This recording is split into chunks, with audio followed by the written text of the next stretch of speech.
G'day everyone, this is Greg Ryan and welcome to episode 39 of Rare and Resilient 1 in 5,000 podcast where we're talking IAARM, and today we are joined by Joe from County Durham in England, who is 32, who was born with imperfect anus. G'day Joe, welcome to the podcast, mate. How's it going, Greg? You all right? Yeah mate, good mate. We've been chatting for a little while now, but this is the first chance I've had to get you on the podcast. I'm really looking forward to it. Our stories are very, very similar, aren't they? Yeah, mate. Yeah, I was really touched by reading your book, and that's really why I started this journey going on the social media. It really pulled at my heartstrings, and I really related to it, as I'm sure a lot of us with imperfect anus did. It was, I said to you before, didn't I? I said that it brought me to tears, but in a good way. So sort of was allowed me to like express emotion that I didn't really think I had, to be honest, in regards to the trauma that comes with imperfect anus. Well done with that. Oh, that's a pleasure, mate. Like, it took me 54 years to come out, as we say, but it's only taken you 32. But I'm 20 ahead of you. yeah, yes, that's right. I'm glad that my book, A Secret Life, was able to sort of like touch you in that way, and I suppose give you confidence that you aren't alone and that you can talk about it. Absolutely, yeah. I've sort of been, like you said in the book, you live a life of secrecy, and I just got sick of it, to be honest. I think obviously when you're 32, I think you care less about what people think as well, so that helps. And as well, I'm not chasing girls anymore. I've got my wife, I've got my children, so I don't need to feel the need to impress anyone, because I think the main concern for me, and it sounds really shallow, was girls. Especially as a teenager, was meeting girls, and I didn't want anyone to think that I'm disgusting. Not that they would, not that they have ever, but that them concerns were at the forefront of my mind all throughout my teenage years. I can absolutely relate. Like, in some ways I was petrified of a girl finding out more than anything else, then your secret would be exposed. Like, I never had my first relationship till I was 26 because of just being so petrified that the secret may get out. Let's start at your childhood, mate. How did you deal with growing up and with the school, and how your parents relayed their condition to you, etc.? So I was actually I rang my mum on the way back from work tonight, actually, just to sort of get some of the information, because obviously at that age, like between 0 to 6, it's all pretty much faded memory. I don't really remember much. But she said in the hospital that they noticed after an hour or so, the nurses, that my anus was missing. They whisked me away to intensive care, and then I got the colostomy on the first day. But we fast forward to the age of 3, and I think I still had the colostomy then. They did create a surgical opening, but they put it in the wrong place for my anus, which wasn't great. There was no muscle control whatsoever. And then my mum tells me a story about when I was 3.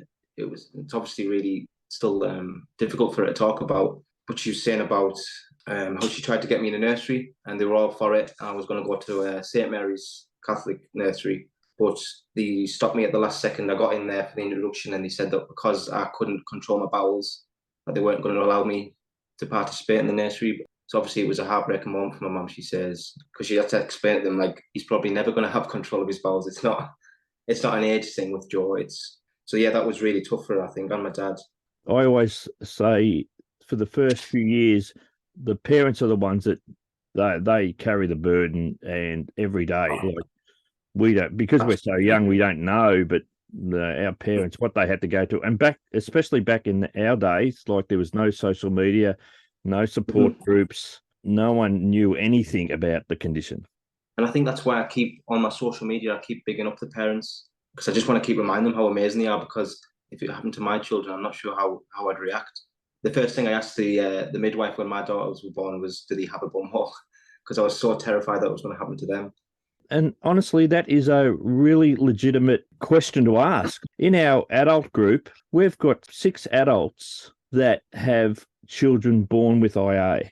And more recently, I have a very close friend of mine from Australia who has a 2-year-old son, was born with IA, and she recently had a daughter 6 weeks ago, and she was also born with it. It's only because finding more adults like ourselves, and that's when we're finding the statistics are a lot higher than people ever thought for people who are Uh, born with the condition. yeah, I just think like parents or caregivers are just the difference between.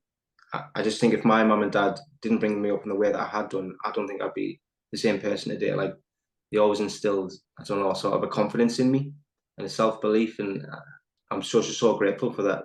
I'm so lucky that the fact that I had amazing parents who were telling me I was beautiful and you know them sort of things. And my mum tells me times about when I had my colostomy. She says I had like a double colostomy, but we're not sure what that is. I don't know whether you've heard of that. There was like two strawberries, as we used to call them.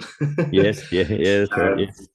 but she said, yeah, it was quite harrowing to hear the tale of her telling me that I was shouting and saying that it's all her fault and that I don't want to live anymore. And this was at the age of 5. I was saying things like this, but obviously with their love and encouragement, that you know I got better, and I still obviously it's traumatic today, but yeah, they're amazing. I just want to keep in case they're listening, and they will listen. So It's wonderful, mate, and I can totally understand the parents are the heroes in this. I've got no doubt about that, in my experience anyway, and it sounds like with yours is exactly the same. When you got to school, how did you handle that? so I mean, primary school, that sort of was pretty easy. I think I sort of just assumed that this was normal and everyone sort of lived like this. I guess I didn't really question it too much until I got to high school. And I can remember in the year 7, the first year, that I used to have the special needs teachers come around to my house to try and get me to go to school because I was just so afraid that I was going to have an accident and embarrass myself in front of the class. And I think I always try to think back on my times at school, but a lot of it seems to be faded because I don't know whether I've just blocked it out, to be honest. I'm really not sure how I did it when I think back because it seems more terrifying now, I guess. But I just got on with things. I had a supportive mum and I had a dad who was more just, just get on with things. It could be worse. And I think what's the word? The difference between their two parenting styles really helped, I think. But yeah, I can remember just having lots of accidents and having to. I had like a special card where I used to just be able to leave the classroom at any time and walk out the school gates. But not every teacher was aware that this was a thing. So I used to get stopped and it was really embarrassing having to tell a grown adult that I've just had an accident. And a lot of them looked at you as if like, what? What are you telling me that you just had an accident in your pants? And that was probably the worst having to explain to teachers because I just felt so ashamed of myself. The fact that, I was 11, 12, 13 years old and had to leave and yeah. Those sort of experiences, they mold you to how you become, I believe. I know I can remember the first time I had an accident in the back of the classroom, and I knew that I'd had an accident, and the kids say, "Oh, what smells here?" And you sort of like become the smelly kid, and those things just never leave you. No, no, absolutely. I mean, when I went to the school parties when I was 12, 13 and the youth club and whatnot, I can remember one time really quite vividly. It must have been a bad one. Like I was in the youth club and I just sat there and I had an accident and I could tell it was smell. No one wanted to say anything, but I just sat there and just sobbed into my hands and just said, I don't feel very well. And just wait. They wouldn't let me leave the centre because of, the safety and whatnot. And yeah, that one always sticks with me. Or I just sat crying, just acting as if I was unwell, but they must have smelt it. Yeah. They must have. Yeah, that's always going to stick with me, that one. But there's plenty of stories like that. There are plenty of stories where I can have a laugh at as well when I look back after a few months or a few years, when you can sort of look at it and think, yeah, that was quite funny. Is nothing, no one died. Yeah, I'm glad you had that attitude, mate, because I could even No, even as of today, I can't deal with toilet humor. no, all No, right. no, it's just too triggering for me in some Too respect. raw. Yeah, Yeah. and that's me, but I'm glad you could It's see the difficult, funny isn't side of it. That's great. it? We learn those coping mechanisms at such an early age, and I say to parents now that you learn to have this adapt and adjust mentality Mhm. because at any stage anything could happen and you could get caught out, and you become mature a lot earlier than I think other kids because of that, and Mhm. your mind's wired a different way. Absolutely. I mean, it was so many times where at school where you got invited to the sleepovers or to the activities like the camping and things like that, where I had to act as if that I didn't want to do those things. I had to pretend like I didn't want to do those things, so as if it just didn't really appeal to me, and that really hurt me because they have got that impression that I was just boring. I wasn't outgoing. But really, I would love nothing more than to go camping with the lads and go to festivals. And when I was getting a little bit older, and so that really hurts having to. It's sort of pretending to be someone that you're not, just to save face and not risk like your secret coming out, sort of thing. So Yes. yeah, that wasn't nice. And I'm still No. doing that as an adult, to be honest with you. A few years ago, even just it's only very recently that I've decided to just tell everyone, and if they don't like it, then tough. But yeah, just when the lads are organising nights out, when it's a little bit further afield, I have to act like I don't really want to go out of town and stuff. But really, I do. I just know that I can't. It's not worth the risk. I had a similar situation when all my mates and their partners and that, they go on camping weekends. I could never do that because unless there was a toilet there, like I just couldn't have that confidence. No, it breaks your heart, doesn't it? It's actually heartbreaking. And I think people who don't have these sorts of issues just cannot appreciate the fact that if I say to my mates, or I might shit myself, and they say, oh, well, I've done that before, but they just don't quite get it, that it doesn't haunt you constantly 24/7. It's in the back of your mind. Yeah, you might have done it when you were drunk one time, and it doesn't relate. It's not the same thing, but they try, and I know they're only trying to help and make me feel a little bit better, but but they just cannot relate in it. And it's so frustrating, but I know they're just trying to be nice. Now, how did you find it when you got to that 15, 16-year-old age where, you're thinking about the opposite Girls. sex? And it sounds like your mentality, your attitude was a bit different to mine, whereas I would no, I just couldn't go there. I was a bit more open to the idea if I found the right sort of person where I knew I could put my trust in. So I'd always just, from the ages of 15, 16, 17, kissed girls. But if they tried to get any further than that, I sort of pushed them away as if I just wasn't quite ready for it. And maybe I wasn't really ready anyway, but putting the imperfect anus aside and whatnot. But it took me to 17 when I finally met someone where I was with her for quite a long time, and I just felt like I really had to put my trust in her first. But it's terrifying anyway, being 15, 16, 17 and meeting girls. But with the fact Yes. that at the time I had a catheter that I wore permanently, so I just thought this is not going to be a good look for me to just latch this out. So I can still remember telling this girl who I was with her for 3 years, and I can still remember telling her I was in floods of tears, crying my eyes out, coming out. I think I got myself a little bit drunk just so I had a little bit of confidence to tell her. And it didn't go anywhere near as bad as I thought it would. She was just totally like plus, just fine with it. And we stayed together for 3 years, so she kind of been that put off. Yeah, But it was no, absolutely terrifying, to be honest with you. But I think once I told the first girl, it did become a little more easier. Not easy, but yeah, I've never been a one night stand sort of person. I'm sure a lot of us with imperfect anus were probably the same. yeah, I think absolutely. it's in my morals as well. I don't think I'm that sort of person, but I often think, what would I be like if I didn't have imperfect anus? Would it? I think I would be. It would. I think it's definitely changed me. I think positively as well, though. You're right, because people who haven't got our condition, they don't have to worry about the hygiene side of it. They don't have to worry about you could have an accident at any time without any warning. It doesn't come into the mentality. And to try to explain that to people, they sort of can understand, but unless you live it, it's impossible to understand. Yeah, to a certain level, they get it, but they can't truly empathize because they've never been through that. And now Now, how did you cope mentally during the school years? I was saying this. I was speaking to my mum earlier, and I don't really know. And I'm trying to think back. How did I cope? I think I surrounded myself with a lot of good friends. I did have a really good large group of friends that they all sort of, about 5 to 8 of them knew something was wrong with me. They didn't quite know what was wrong with me. What I used to tell people was that I had something wrong with my kidney, and that's why I put my tube in. I just found that kidney sounded less disgusting in my Yes. head at the time. I just thought that's less embarrassing rather than talking about poo and bowels.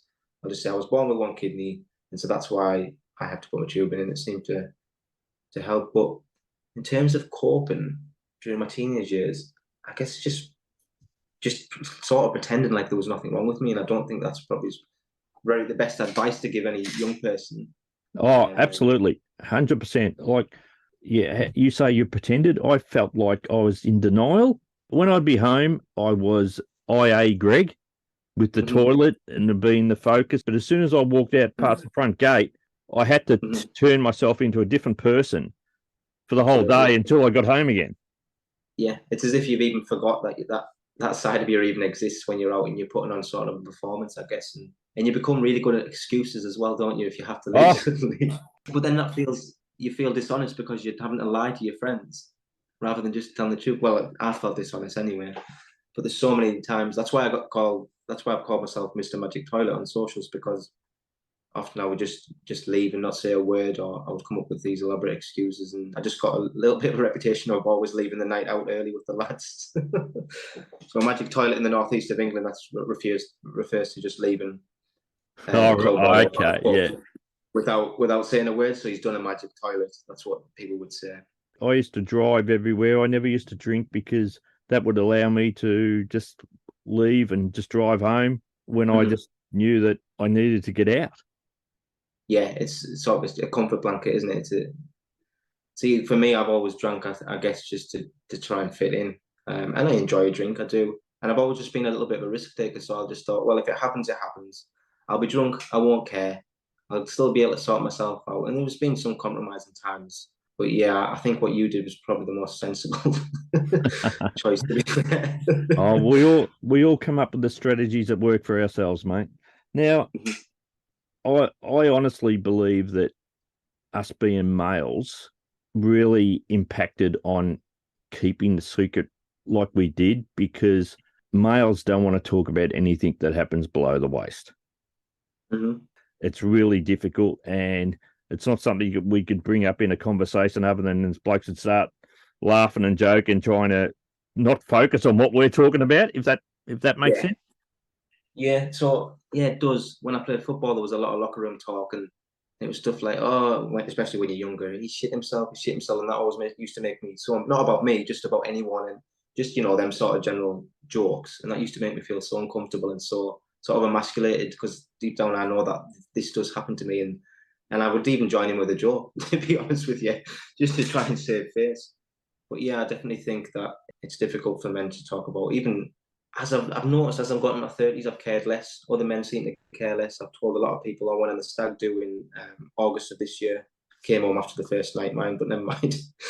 But yeah, I told a lot of people there when I had a few drinks, and no one was bothered.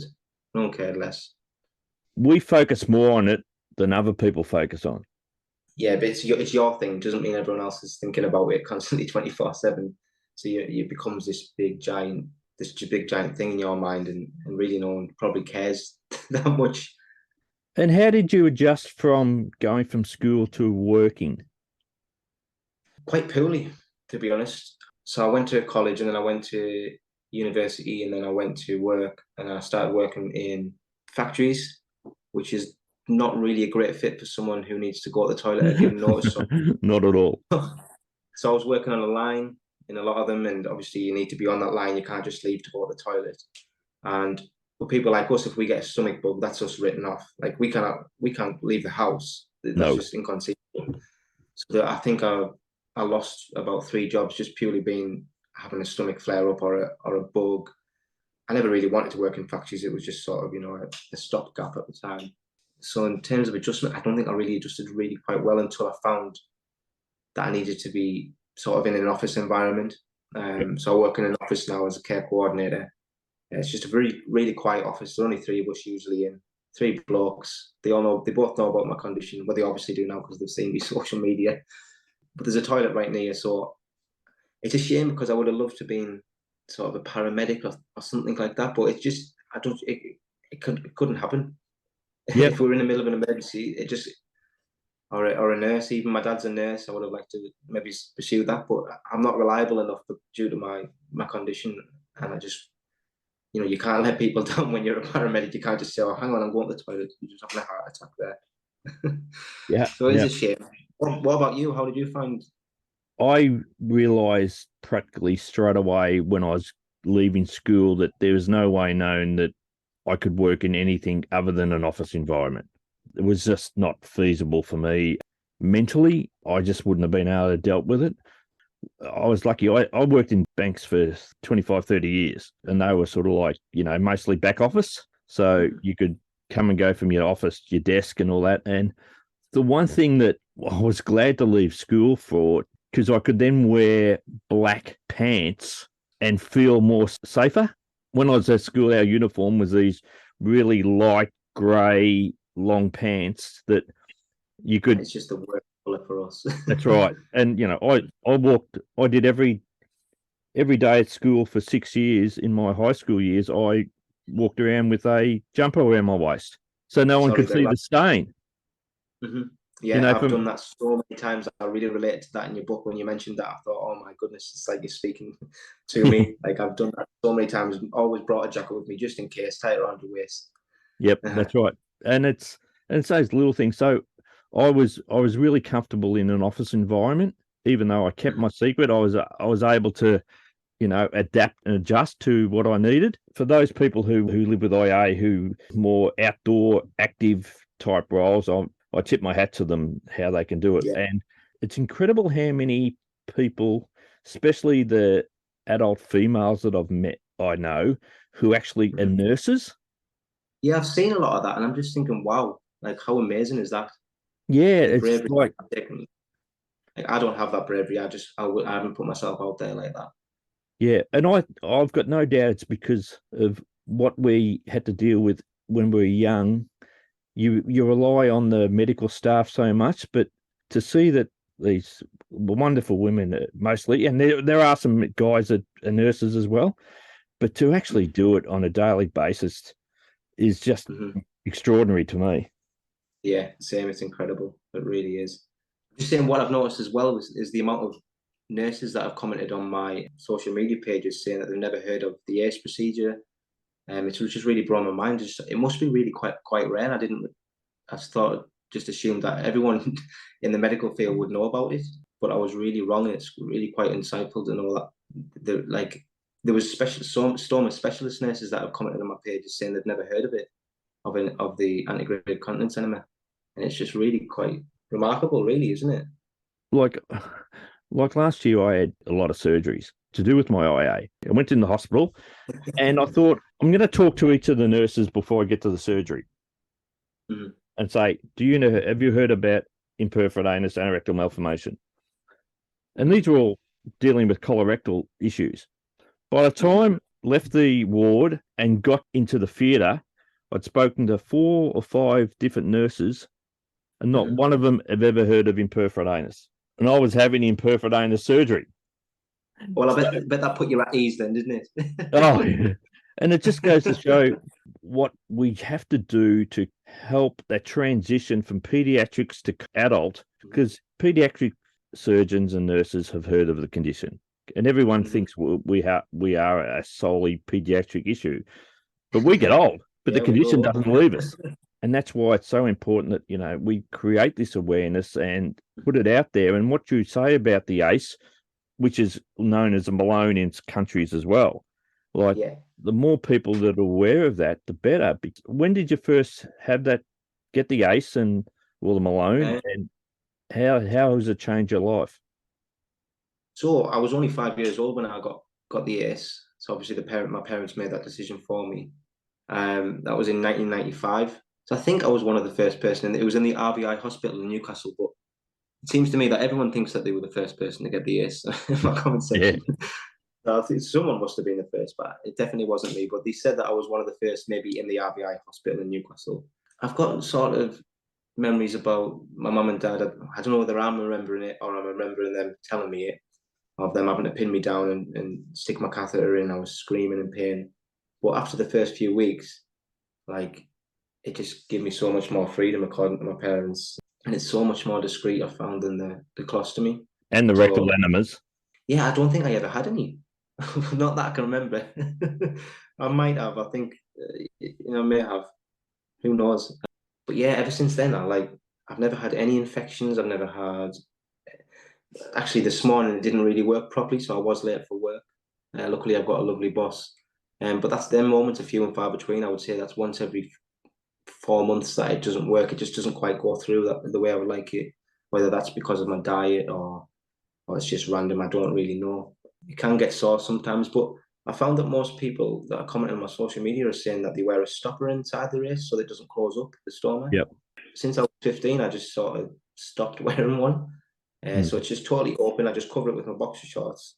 And as long as I put my catheter in every morning, which I do have a washout every morning because my bowels are really active, then it doesn't close up, which is strange. I sort of have to like pierce it almost every morning. But do you know what? It does get me down sometimes. I just get really envious that people can wake up much later than I can in the morning, get a shower, go to work. But with me, it's this whole process. And yeah, you get used to it. Some days you just think, oh, I really cannot be bothered, especially when it's cold and you sat on the toilet for an hour and a half. And I've got a little blanket that my partner bought me, which is lovely. She brought me a couple of Christmases ago that I use on the toilet. But yeah, it does really get to you when it just doesn't seem fair sometimes. And I don't want to sound like I'm feeling sorry for myself and there's a lot of people a lot worse off than I am. But yeah, it just doesn't quite seem fair sometimes. But hey, we've got to get on with it. This is the hand we're dealt, isn't it?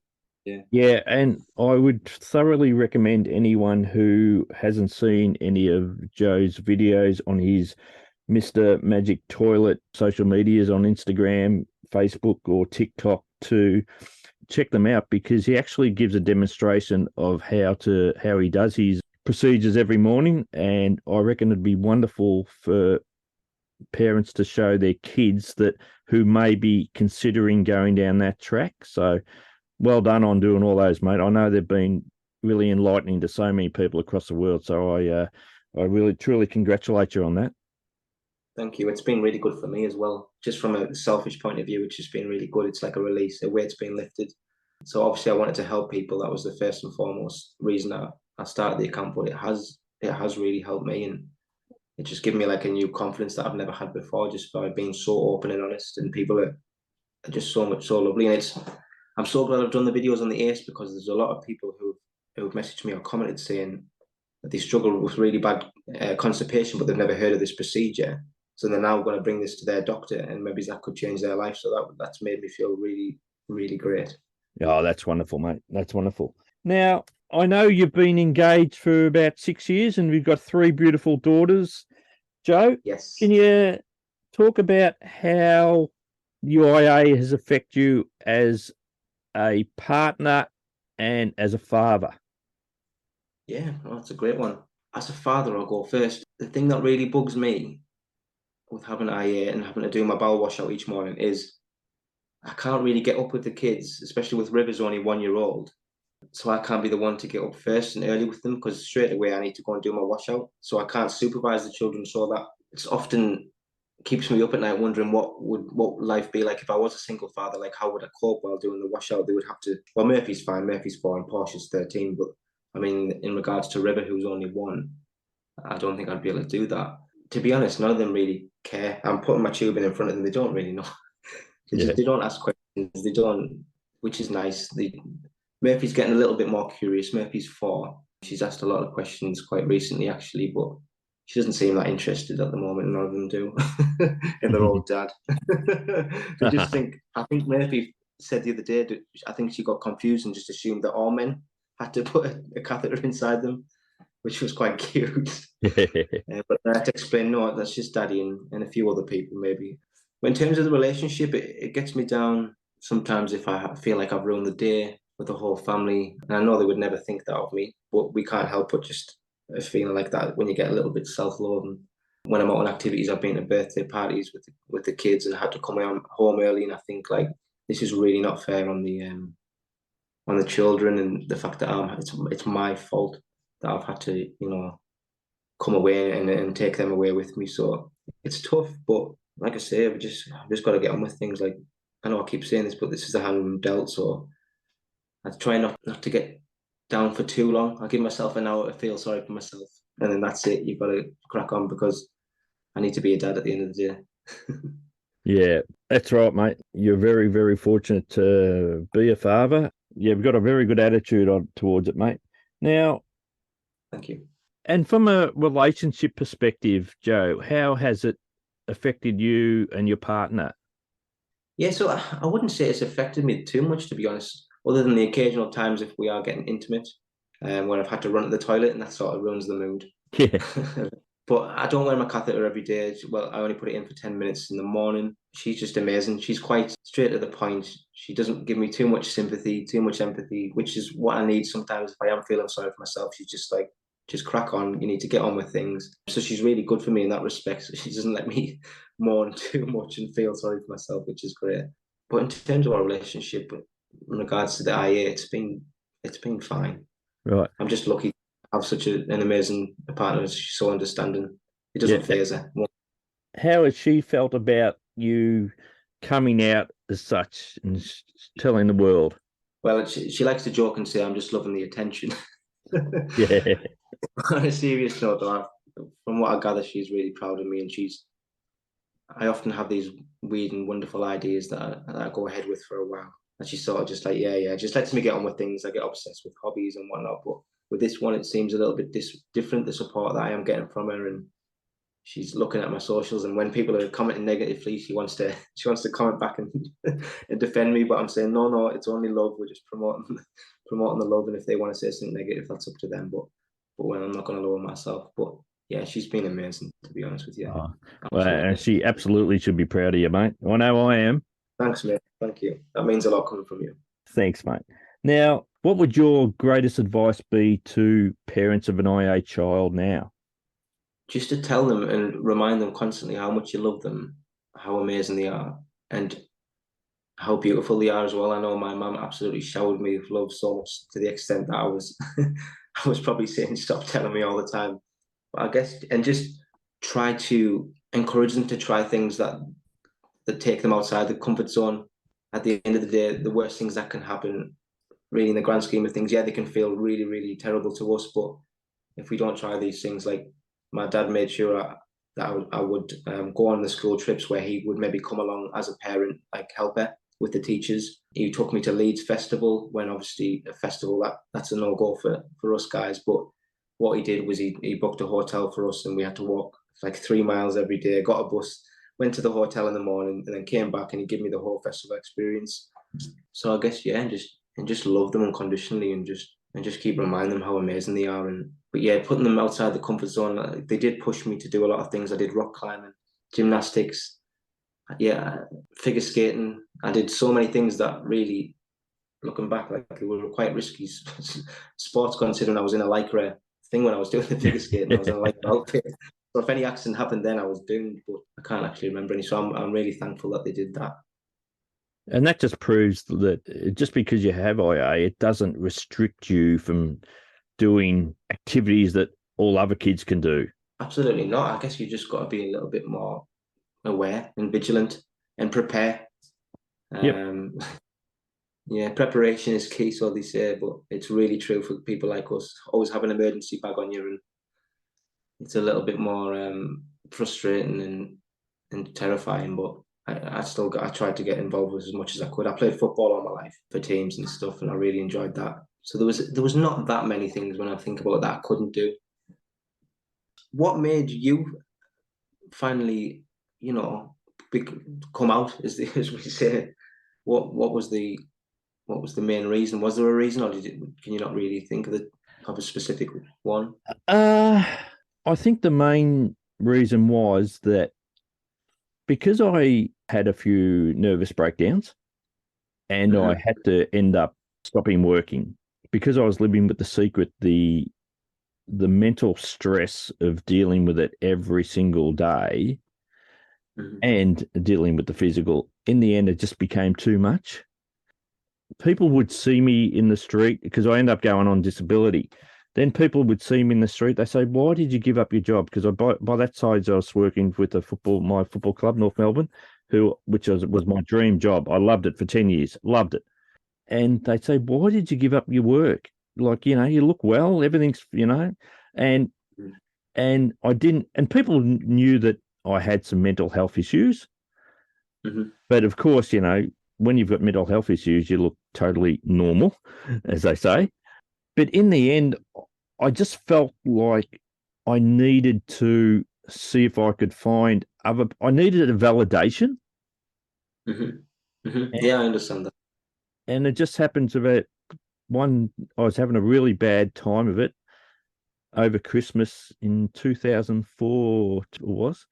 And I don't know how or why, but one night I was on my computer and I just typed in imperforate anus on Facebook and I found some groups, which is, surprised the hell out of me. And So your mind, yeah.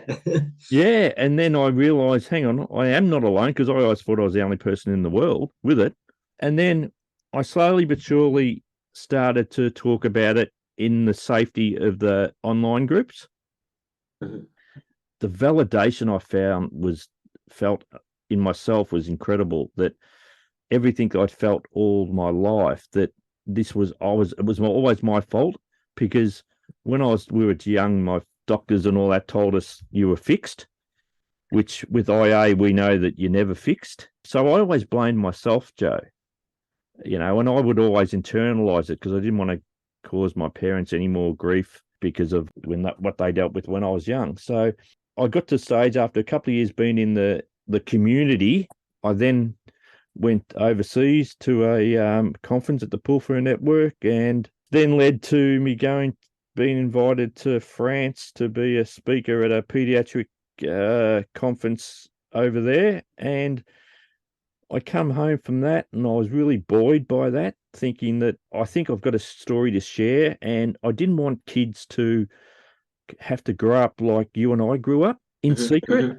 And then a good friend of mine said to me, look, why don't you write a book? Your story's amazing, which, I still, I can't believe all that it's been as popular and Oh, it's amazing, Greg. it is, but and that's I've gone from one extreme to the other I got the confidence, and that was the thing, Joe. It took me 2 years by talking within the community to get the confidence to feel like I could share it out and about. It wasn't a short process. It didn't take me a month or two. I just needed to get to that. And it was a lot of sessions with my psychiatrist and my doctor of the ramifications of me revealing my secret to the world. And that's, well, I'm glad you did. oh mate, and I'm glad you did too, mate. Thanks. Is there anyone that doesn't know you in the IA community? Because everyone seems to know you. You're so famous in the IA community. Oh no, I'm doing it all for the kids, mate. That's what I'm doing it for. I know you are. I know. Everything's for the kids, and if we can, by sharing our stories, if we can shine a light on the condition, the mental health impacts and the physical health impacts on the medical community, I think that's the greatest legacy we leave, because the more that we talk about it, the more that they understand the ramifications of having a lifelong condition and the effects it has. And I've got no doubt that the adults talking has impacted the way our condition gets viewed now, in my opinion, because we're like the voice of the kids in some respect. Yeah. The parents are the voice of the parents. But I suppose if we can keep sharing our experiences, it can help the parents then develop strategies and have the confidence to go to their doctors and challenge their doctors about the child. It should not be you just have to deal with it. If there's opportunities to get further surgeries or get a second opinion, absolutely do it. Because, as you said, when you had your pull through, it was done in the wrong spot. And that's no one's fault. We don't apportion blame to anyone, but because the condition is so rare, a lot of pediatricians or pediatric surgeons might only do one surgery, or they might only have one OA patient in their lifetime. Yeah. In America now and here in Australia, we've got a dedicated colorectal centre, and there's some in Europe. And the more awareness and the more education we can put out there to the medical community as well as the families, I think can only be a benefit, mate. It can't be a detriment. Absolutely. Just on a personal note, it's just really nice to meet you. I know you mean a lot to so many people, and I'm just so glad my mum got in contact with you them a few years ago. And yeah, I just think I don't like to make you feel uncomfortable, but you really are an incredible person. Thank you. Appreciate the thoughts, mate. And I have spoke to your mum online as well, and it's great that you're part of the community and being such a wonderful voice to us all, for us all, mate. Thank you. So, Joe, we might finish up now. It's been an absolutely wonderful chat, and once again, I encourage people to refer to your Mr. Magic Toilet social medias outlets, and I can't thank you enough for what you're doing to raise awareness for the condition, and it's been wonderful, mate. Oh, thank you, Greg. Thanks for having me. See you later, matey. See you later, Greg. Cheers, mate. See you, mate.